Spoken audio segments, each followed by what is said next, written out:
Hello friends, फरायबाय Bodo.job info official YouTube channel आसा खालामो नोंथांमोना बयबो मोजाङै दङ। दा बे समाव लेटेस्ट आपडेट बेनो जाबाय गोदान वेकेन्सि एनाउन्स खालामबावबाय बेनो जाबाय आसाम स्टेटनि 55,000 जेरै बाथ्रा दङ ओरैनो मामाया गासिबो खामानिखौ स्पिड मावगासिनो दङ। दा बावैनो आरोबाव 5,000 एपइन्टमेन्ट होगोन बेनो जाबाय नोंथांमोननि टेटनि सायाव। दा ग्रेड 3 ग्रेड 4 बिनि सायाव गोदान वेकेन्सि प्लास टेट आरो लोगोसे BTC टेटनि सायाव जों बाव डिसकास खालामगोन। बेखायनो भिडिअखौ नायदो नोंथांमोना हानायसिम आरो जाय नोंथांमोना नैबे Bodo.job info अफिसियेल YouTube चेनेलाव गोदान साबस्क्राइब खालामना ला जाहाथे लेटेस्ट आपडेट नोंथांमोना मोननो हायो। फैबाय अफिसियेल वेबसाइट DWE आव दा मोजां खबर मैया रिजाल्ट होबाय फार्स्ट लिस्ट हिसाबै आरो सेकेन्ड लिस्ट थागोन जेराव काट अफआ खम फैगोन नेक्स्ट लेभेलाव। दा नोंथांमोना मोनसे नटिस खालाम नैबे 4,500 पस्ट दंमोन ना DWE नि आन्दाराव LP आरो UP लेभेलाव। दा LP लेभेलाव काट अफआ ओरैबायदि खम थांदों जेराव 54 आवनो मोननो हादों आसाम स्टेटआव। दा नोंथांमोना बे रिजाल्टखौ नायनोबा केन्डिडेट नामजों मार्क्सखौहाय नुनाय नङा जास्ट नोंथांमोना लगइन खालामनानैसो बावहाय नोंथांमोना गाव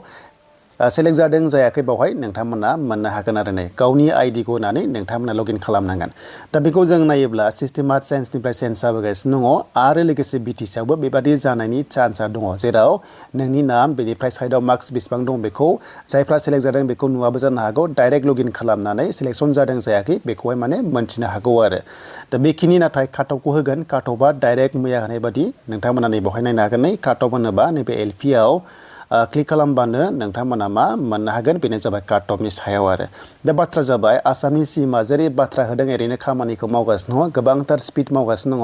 गासै 1L60,000 प्लास एपइन्टमेन्ट लेटार होबाय आसाम स्टेटआव आरो बिथाङा बुंदों गावनि सरकार फैनाय लोगो लोगो नेक्स्टआव बेनो जाबाय 55,000 फोरोंगिरि साख्रि अनलि एडुकेसन डिपार्टमेन्टआव साख्रि होगोन होनना बुंदों जेराव GT PGT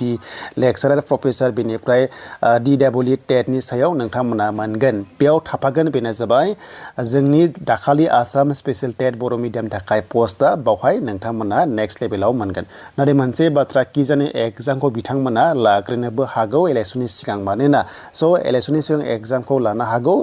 नाथाय नोंथांमोना साख्रिखौ इलेक्सन उनावसो मोननो थांगोन आरो अके। दा जों इनडाइरेक्टलि मोनथिनाय बादिबा 10 मार्चनि उनावसो माने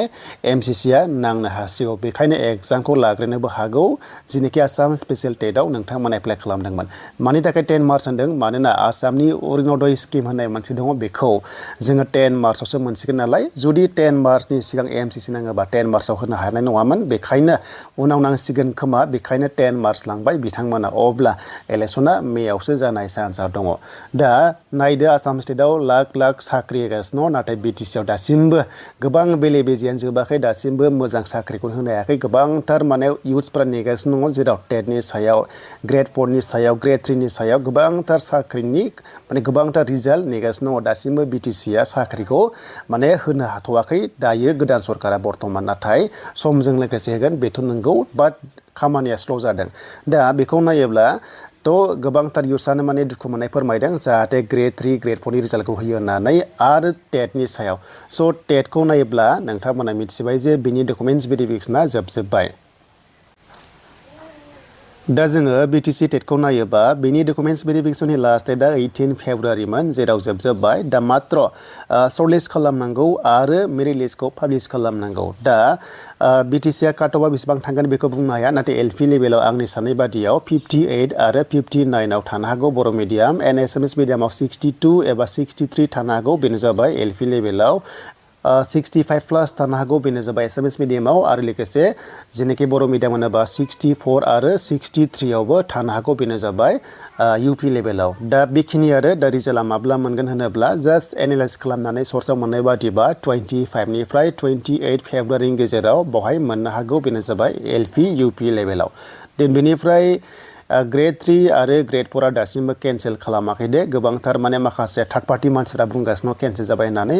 अफिसियेलि दासिमबो केन्सेल नङा बारा फोथायनाङा खायसे माने पलिटिसियानफ्रा डायलग होयो बेफोर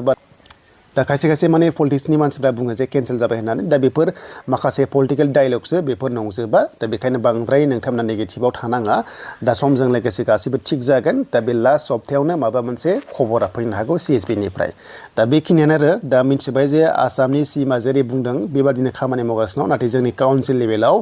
गोबांथार माने स्ल'निफ्राय स्ल'खौ जों नुनो मोन्दों आरो साख्रियाव गोबांथार माने कन्ट्रभार्सि जानायखौ जों माने नुनो मोनगासिनो दङ